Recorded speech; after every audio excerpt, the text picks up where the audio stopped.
100 days ago, I found a golden-tailed bull ant queen. I never could have guessed the turmoil and the triumphs we would traverse together. But one thing was for sure, this ant changed my life forever. I wanted to raise her for 100 days, but would I succeed? Only one way to find out.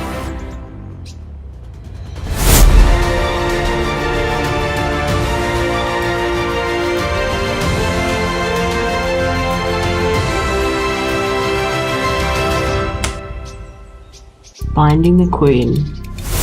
In this new bushland area, meat ant nests scattered the ground in every direction, and meat ants ran across the ground like fast-flowing rivers. And amidst the chaos, I spotted her.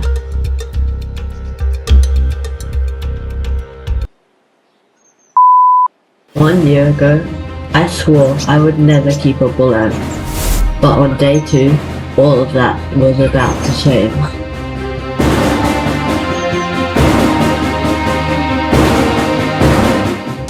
The nest was finally prepared. It was time.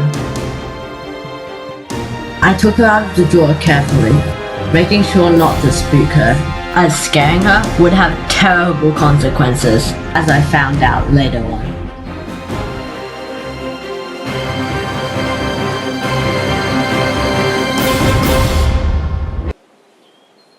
On day 10, I woke up to this. The queen lay lifeless in her tube.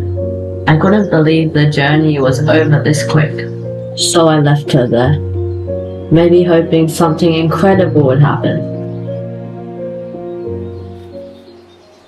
And somehow, some way, something incredible did happen.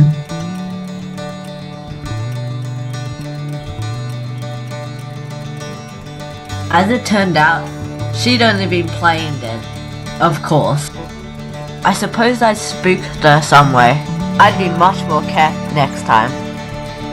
It was almost funny to see her walking around as if she hadn't just scared me half to death.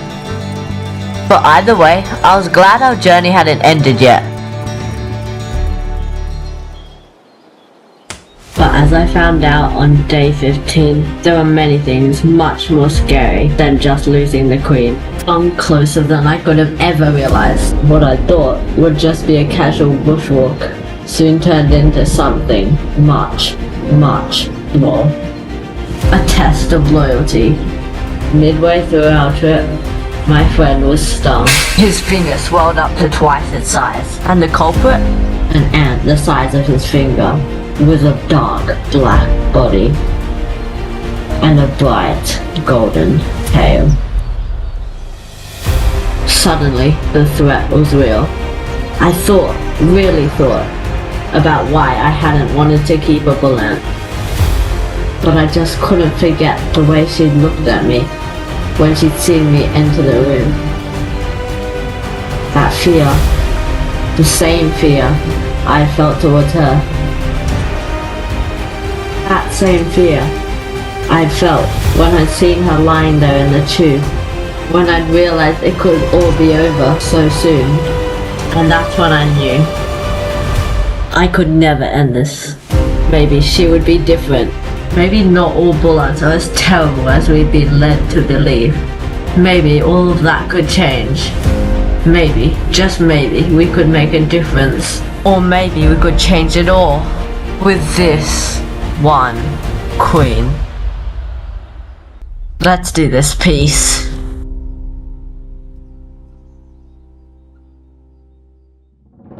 But I had to know. Would peace choose tranquility over brutal savageness?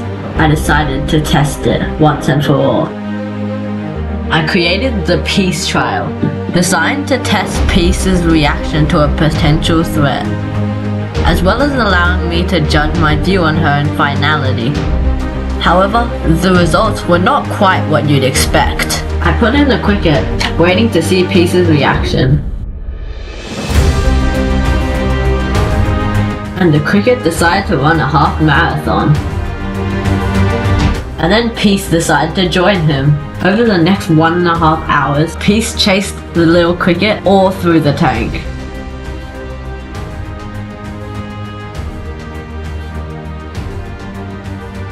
This was my absolute favorite part. Get off my food.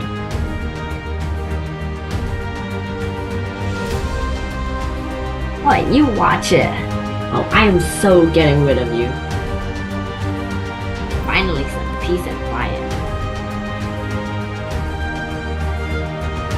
Are you kidding me with this guy? And stay out! Ugh, I'm leaving. Until finally, the cricket got too close. And though peace didn't succeed at the trial, I didn't particularly care. Not when I found this welcome surprise checking in an hour later.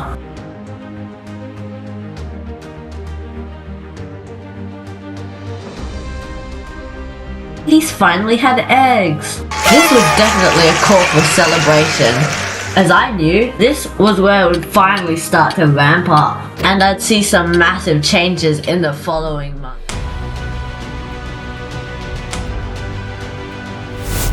Today, a new surprise would welcome me when I opened her tube. A bright pink larvae sat there, completely unaware of the problem that it now faced. A problem that had already taken its sisters. I hadn't fed her nearly enough protein. This cricket was the only one I'd fed her this entire journey. Her larvae had gone hungry, and now we only had one. But if I wanted this larvae to survive, and even become a worker later on, I needed protein. Lots of it.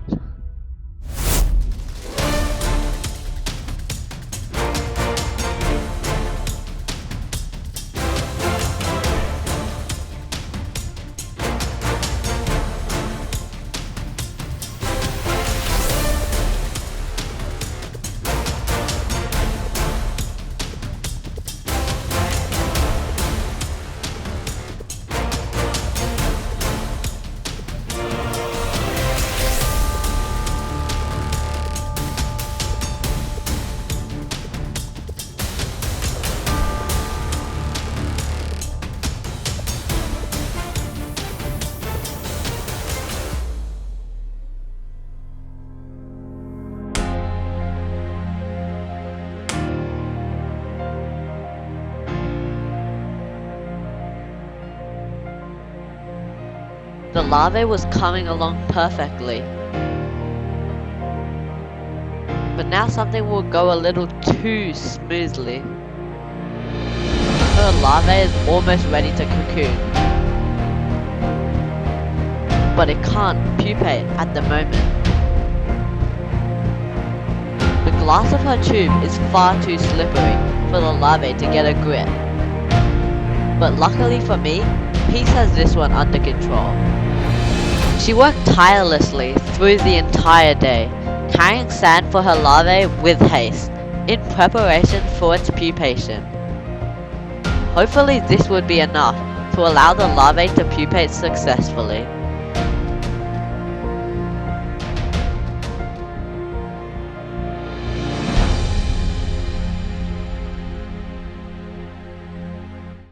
And finally it was time for a moment I'd waited for a long time, although it wouldn't be good for Peace. I was off to Tasmania, leaving Peace alone for over a week, and I was hoping my efforts in feeding her more and her efforts to help her larvae would pay off in the form of a cocoon and a live queen when I returned. I prepared her outworld with all she would need to survive over the holiday. Placed in a dead cricket, extra test tube of water, a cup of jelly, a live cricket, and finally some lettuce for the cricket.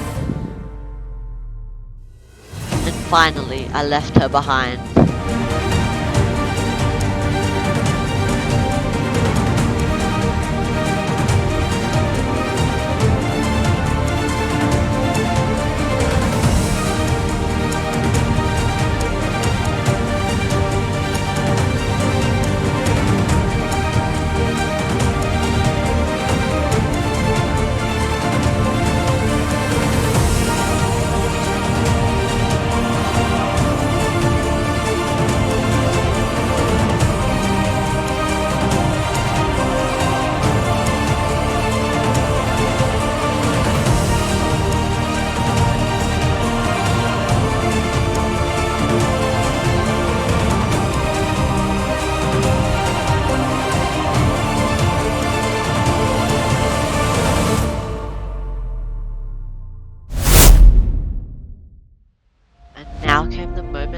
waited for the entire week.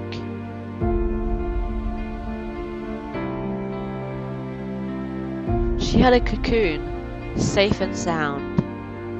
If I was lucky, everything would go smoothly to workers.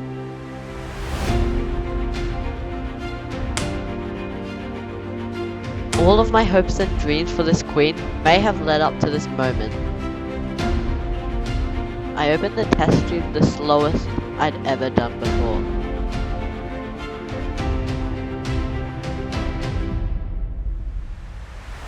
I gasped as I saw the newborn worker.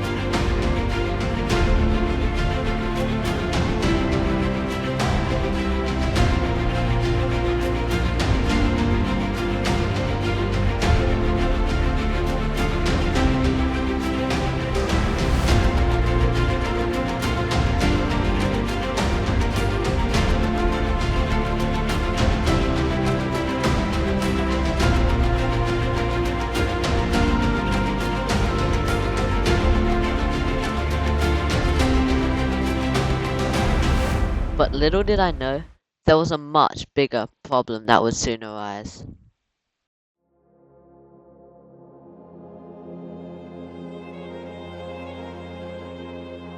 I put a small cricket into her outworld. But checking back a few days later, the cricket was still walking around. This was strange, because Peace would usually devour crickets as soon as I delivered them. Something was different now that she had her worker. The next day, all was silent. Her honey and cricket still untouched.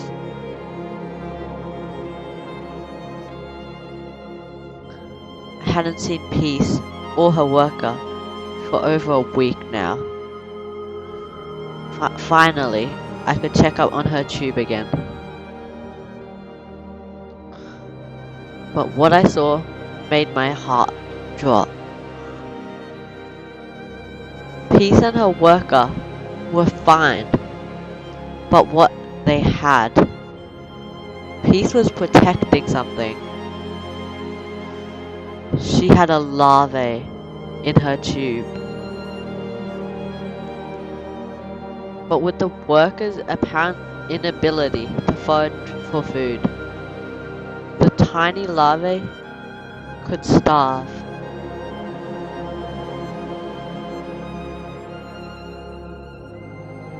I asked some other ant keepers about my problem and breathed a sigh of relief when the reply finally came back. But it didn't stop. I hadn't seen her in so long. Her cricket uneaten, her honey still untouched, and I made the massive mistake of wishing she would come out.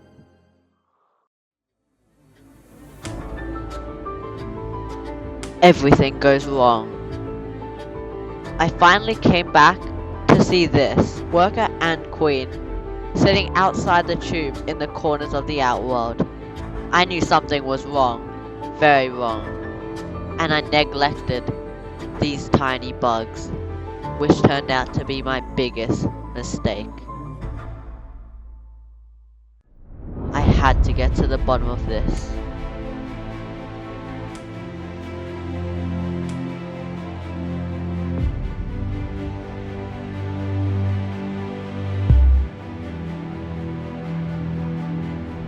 I sent another message to the ant keepers, and since they'd been correct about the other problem, I assumed they'd be right about this.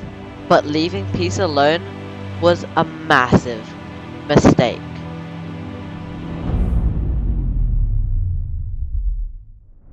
They were outside the next day, and the next, and the next, At this point, I was sure something was wrong, but I had no idea what it could have been. That was when I realized, why hadn't I checked their tube? They were out, so it wouldn't even matter. And what I found was possibly the worst thing I've seen this entire video.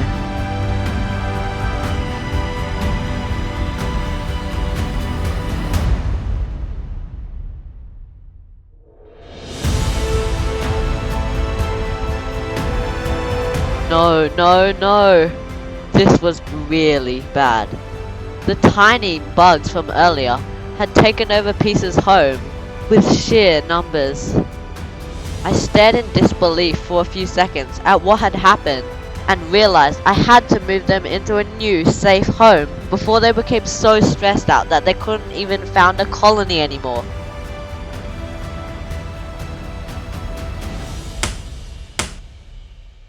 I immediately got to work, grabbing my alternate nest and outworld, cleaning out the outworld and replacing the old sponge in the nest.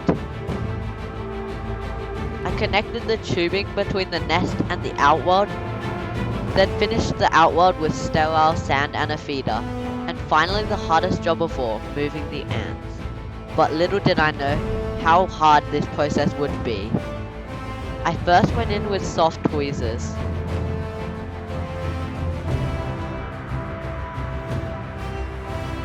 It wasn't working, so I tried another strategy because I'm not insane.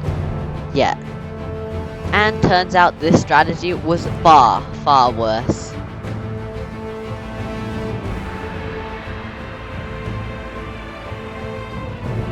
And I gave up and just decided to use my hand and this aluminium foil, and it was working perfectly.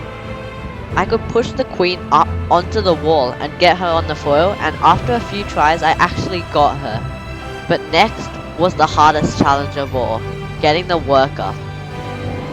I tried the same strategy, but it didn't work because the worker could just climb the wall. Although I kept trying.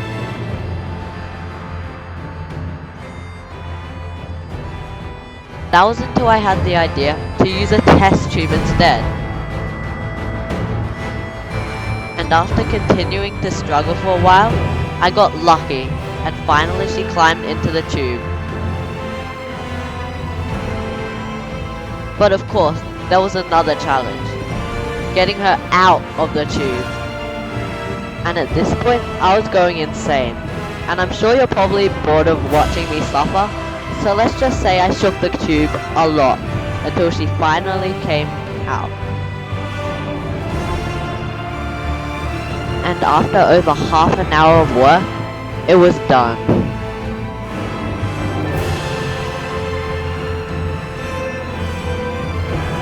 And maybe I left the old tank in ruins, but in the end it didn't matter, because Her Majesty was safe.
But if you actually thought this was the end, and I had no further problems, then you didn't learn anything from this video. Anything that could possibly go wrong will somehow go wrong on this channel. And as usual, something went wrong. It was storming, and I'd forgotten to shut my windows. Luckily she hadn't gotten wet, but the wind had blown the cover of her nest off, and now she sat in the outworld. But as soon as I covered it up, they moved quickly back, which was good as it meant they had settled into their new home, though there was unfortunately no signs of new brood.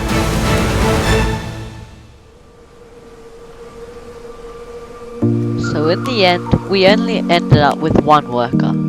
This is definitely not what I was expecting, so I'm going to do another 100 days. Maybe.